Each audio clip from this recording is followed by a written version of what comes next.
Hello guys, कैसे हैं आप लोग। उम्मीद करता हूँ आप लोग अच्छा होंगे। मैं सेल्फ विनय कुमार विन and welcome to my channel KM tube by Vinay sir. तो ये है बायोमोलिक्यूल क्लास 12th केमिस्ट्री का लेक्चर नंबर 7 और ये 7 लेक्चर में पूरा बायोमोलिक्यूल आपका NCERT line by line cover हो गया। ठीक है, तो ये अपना आज बायोमोलिक्यूल का लास्ट लेक्चर है। ठीक है, तो चलिए स्टार्ट करते हैं। आज का अपना जो टॉपिक है दैट इज़ न्यूक्लिक एसिड के बारे में। ठीक है, न्यूक्लिक एसिड्स यहाँ से अपना कवर करना है।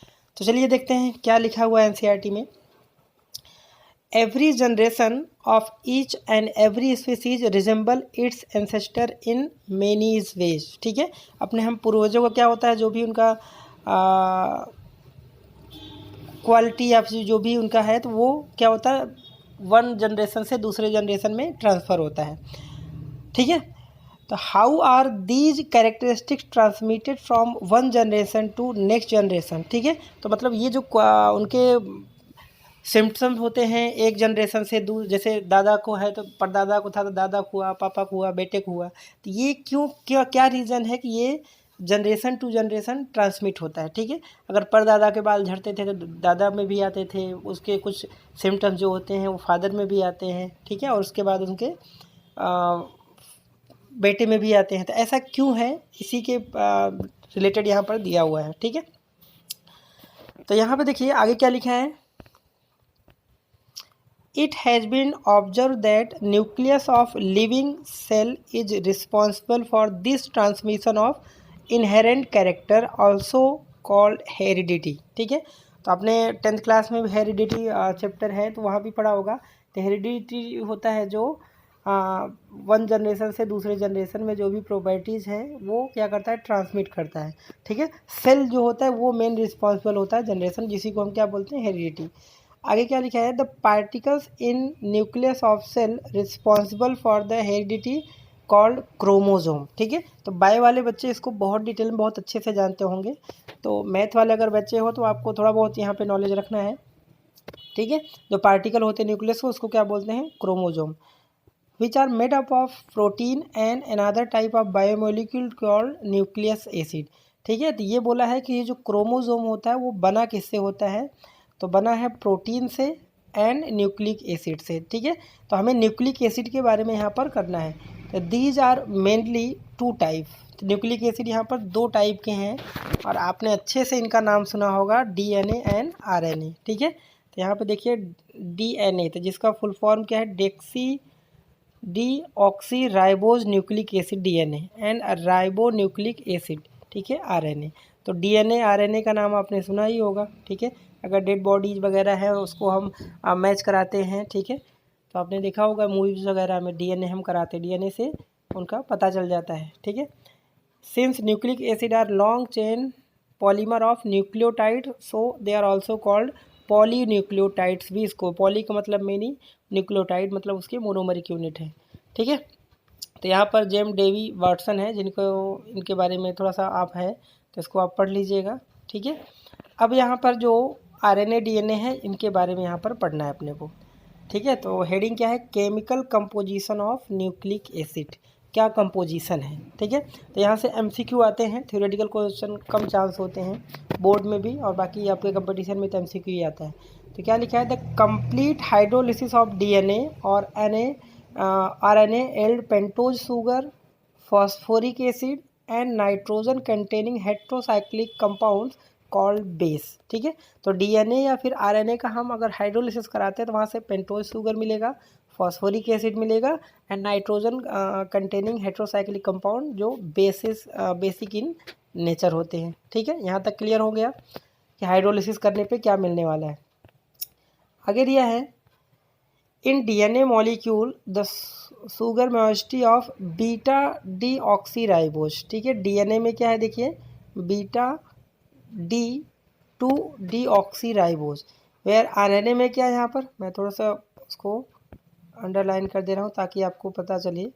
तो डीएनए में आपको ये चीज़ दिख रहा है और आरएनए में आपको ये चीज़ दिख रहा है। ये चीज़ बहुत इंपॉर्टेंट है, डीएनए का ये चीज़ है और आरएनए का ये है। तो पहले तो इसको ध्यान रखिए, दोनों का स्ट्रक्चर भी बनाया हुआ है। अब यहाँ पे दोनों का ज़रा स्ट्रक्चर देखिए आप। ठीक है, यहाँ पर स्ट्रक्चर अगर मैं यहाँ पर ये जिसका है ये बीटा डी राइबोज, ये है आरएनए का। ठीक है, RNA, और ये है किसका, DNA का, ठीक है। तो बीटा डी राइबोज और बीटा D2 डेक्सी राइबोज, तो दोनों के स्ट्रक्चर में क्या डिफरेंस है आप इसको ज़रा नोटिस करिए। यहाँ पर ये फर्स्ट कार्बन है, सेकंड कार्बन है, थर्ड है, फोर्थ है। तो जहाँ जहाँ सेम चीज़ है उसको मैं टिक करते जा रहा हूँ। तो यहाँ पे देखिए फर्स्ट कार्बन सेम है, फर्स्ट कार्बन मैच कर रहा है दोनों का, बिल्कुल सेम है। सेकंड कार्बन पे यहाँ पे देखिए, यहाँ पर थोड़ा चेंजेस है, मैं इसको सर्कल कर दे रहा हूँ, देखिए यहाँ पर चेंज है। बाकी थर्ड कार्बन सेम है दोनों का, बिल्कुल सही है। फोर्थ कार्बन सेम है दोनों का, बिल्कुल सही है। और यहाँ पर ऑक्सीजन है, ये भी ऑक्सीजन है। दैट मीन्स यहाँ पर जो चेंजेज आ रहा है, बी डी राइबोज का अगर पता है तो बीटा D2 डीऑक्सी राइबोज का भी आपको पता है। बस क्या करना है, सेकेंड कार्बन पे OH डाउनवर्ड में है और H ऊपर है, और बाकी DNA में जो है वो दोनों ही हाइड्रोजन है, ठीक है। नेक्स्ट देखिए यहाँ पर क्या दिया है, DNA contain 4 bases, adenine, guanine, cytosine and thymine, ठीक है, AGCT, ठीक है, ये DNA में है। और RNA में भी 4 बेस होते, फर्स्ट 3 जो बेस हैं सेम DNA के, मतलब फर्स्ट 3 कौन कौन से हुए देखिए। DNA RNA में कॉमन क्या चीज़ है, DNA एंड RNA, दोनों में कॉमन फर्स्ट 3 वाले जो हैं वो कॉमन है, मतलब एडिनाइन है कॉमन, ग्यूनाइन है एंड साइटोसाइन, ये दोनों में कॉमन है, एडिनाइन, ग्यूनाइन, साइटोसाइन। बस फोर्थ जो RNA में जो फोर्थ नंबर आता है, यूरेसिल जो होता है वो अलग होता है। तो बस यही आपसे पूछ लेगा कि बताओ RNA में कौन सा बेस जो होता है वो डिफरेंट होता है फ्रॉम DNA से, तो यूरेसिल, ओके। तो इनका स्ट्रक्चर बहुत ज़रूरी नहीं है केमिस्ट्री में, अब बायो का है तो आपको पता होगा, बाकी केमिस्ट्री में उतना ज़रूरत नहीं है, ठीक है। चलिए आगे बढ़ते हैं, स्ट्रक्चर ऑफ न्यूक्लिक एसिड। तो न्यूक्लिक एसिड का यहाँ पर स्ट्रक्चर अपने को नेक्स्ट टॉपिक करना है, ठीक है। तो क्या दिया है देखो, unit form by the attachment of base 1 position of sugar in known as nucleosides. Base 1 sugar, तो ये आपका फर्स्ट कार्बन है, इसी को बेस अटैच्ड है, तो ये है न्यूक्लियोसाइड्स, ठीक है। आगे देखते हैं क्या लिखा है, in nucleosides the sugar carbon are numbered 1 2 and 3 तो 1 2 3 दिख रहा है आपको, ठीक है। In order of distinguish these from the base, figure 14.5, तो ये आपको फिगर दिख रहा है यहाँ पर, ठीक है। When nucleosides are link to phosphoric acid at 5, तो फिफ्थ कार्बन पे आप देखिए फॉस्फोरिक एसिड से यहाँ पर लिंक है, ठीक है।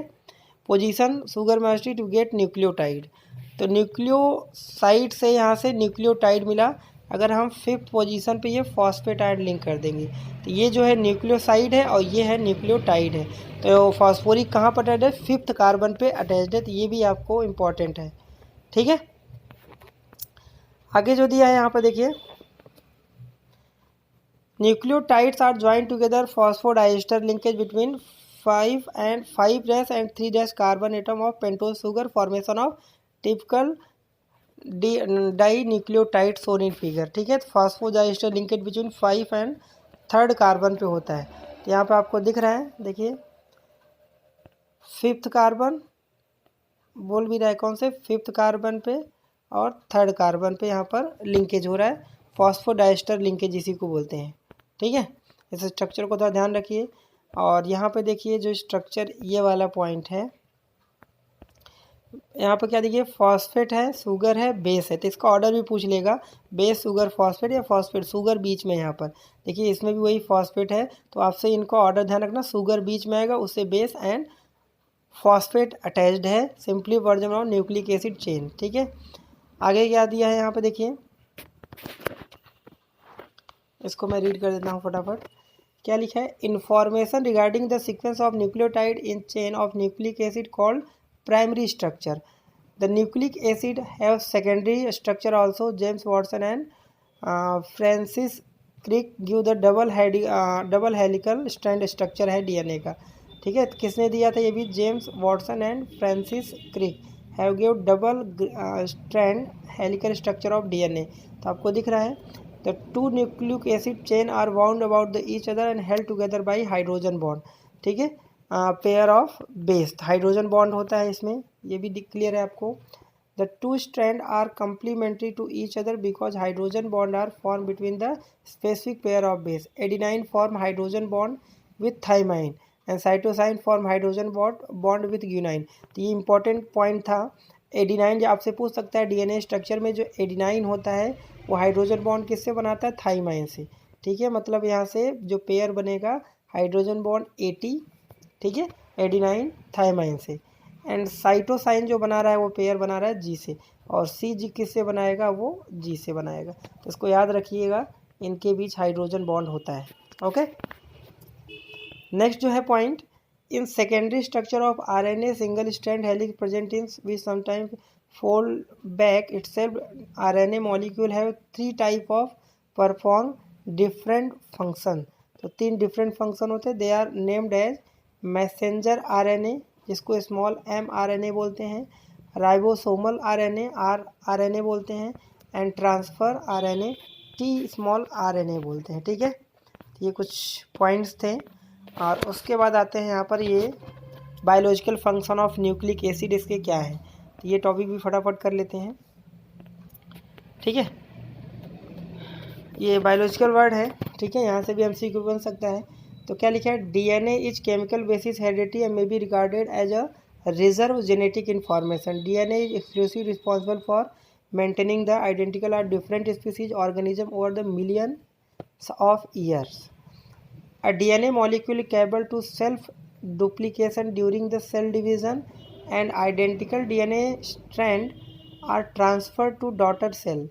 Another important function of nucleic acid is protein synthesis of cell.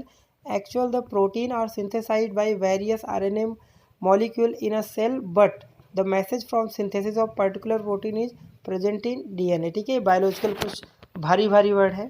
ठीक है, तो मुझे भी, मैं केमिस्ट्री का टीचर हूँ, तो मुझे भी थोड़े से यहाँ पर दिक्कत हो रही है। बाकी आपको कोई दिक्कत है नहीं, यहाँ पर कोई ऐसा इंपॉर्टेंट कुछ एमसीक्यू अपने को मिला नहीं, हमें रिसर्च तो करना नहीं है। बायो वाले बच्चे अच्छे समझ रहे होंगे। ठीक है, नेक्स्ट आता है हार्मोन्स। तो हार्मोन्स में यहाँ पर जो आपने 11th में बायो मॉलिक्यूल पढ़ा था उसका ये आधा भी नहीं, यहाँ पर कुछ केमिकल कंपोजिशन है और जो कि हमने अच्छे से कर लिया है। यहाँ पे बाकी कुछ एप्लीकेशन है, तो इनको जस्ट रीड कर लेना है।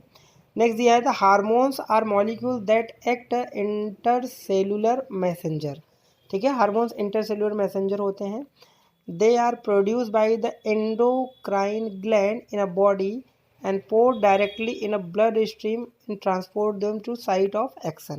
ठीक है, तो यहाँ से एक एमसीक्यू क्वेश्चन बन सकता है, हार्मोन कौन प्रोड्यूस करता है? एंडोक्राइन ग्लैंड करते हैं इन बॉडी में, और वो डायरेक्टली ब्लड में मिलते हैं, और ब्लड से वो डिफरेंट साइट ऑफ एक्शन पे वो मूव करते हैं। ठीक है, यहाँ तक तो क्लियर हो गया। In term of chemical nature, ठीक है, in term of chemical nature some of these steroid जैसे एस्ट्रोजन, ठीक है, एंड एंड्रोजन, सम क्या है, पॉलीपेप्टाइड फॉर्म एग्जाम्पल इंसुलिन है, endorphins and some other amino acid derivative such as epinephrine and norepinephrine. ठीक है, आगे क्या दिया है? Hormones have several function in body, they help in maintain the balance of biological activity in body. The role of insulin is keeping the blood glucose level within a narrow limit is an example of this function।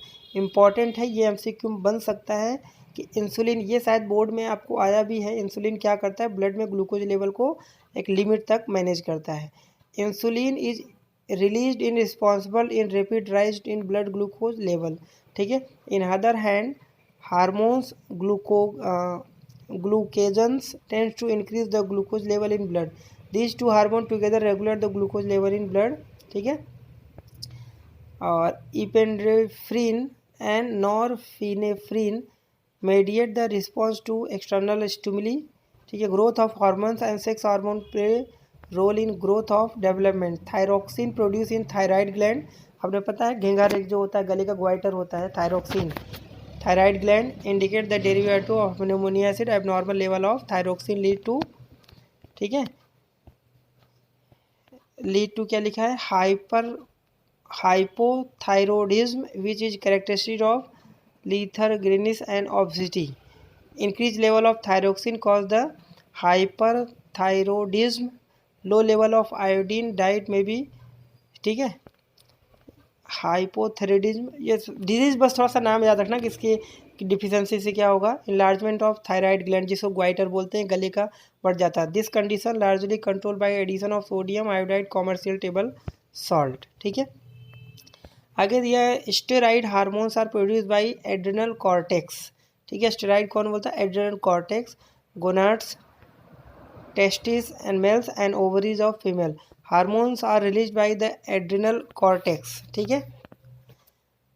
It play the very important role in function of human body. For example, glucocorticoids control the carbohydrate metabolism, modulate the inflammatory action and voluntary, ठीक है। और यहाँ पर और भी read कर लेते हैं। If the adrenal cortex does not function properly, then one of the result may be addition of disease characterized by hypoglycemia, weakness, increase the susceptibility to stress, ठीक है। The disease is fatal unless the treated by the glucocorticoids and mineral corticoids. Hormones released to gonads are responsible for development of secondary sex character. Testosterone is a major sex hormones, ठीक है, produce by male. Testosterone होता है और responsible for development of secondary male characteristic, deep voice, facial, ये सब हैं, ठीक है। और बाकी एस्ट्रोडियल मेन फीमेल हार्मोन्स होते हैं। Progesterone responsible for preparing of uterus implantation fertiliser, ठीक है। तो ये आप थोड़ा सा पढ़ लीजिएगा। और उसके बाद यहाँ पे कुछ क्वेश्चन हैं, तो मेरी एडवाइस यही है कि आप इन टेक्स्ट और एक्सरसाइज के क्वेश्चन अगर कर ले रहे हैं तो डेफिनेटली आप बायोमॉलिक्यूल आपका छूटेगा नहीं, चाहे वो बोर्ड का पेपर हो, चाहे जेई का पेपर हो, या नीट का हो, या फिर कोई भी स्टेट लेवल का कोई एंट्रेंस एग्ज़ाम हो, ठीक है। तो अपना ये बायोमॉलिक्यूल टोटल 7 चैप्टर में कवर कर लिए। इसके बाद हम कोई और चैप्टर देखेंगे जो थ्योरेटिकल हैं और उसको ऐसे लाइन वाइज लाइन कवर करेंगे। और अगर आप चैनल पर नए हैं तो चैनल को लाइक शेयर सब्सक्राइब ज़रूर करें। Thank you.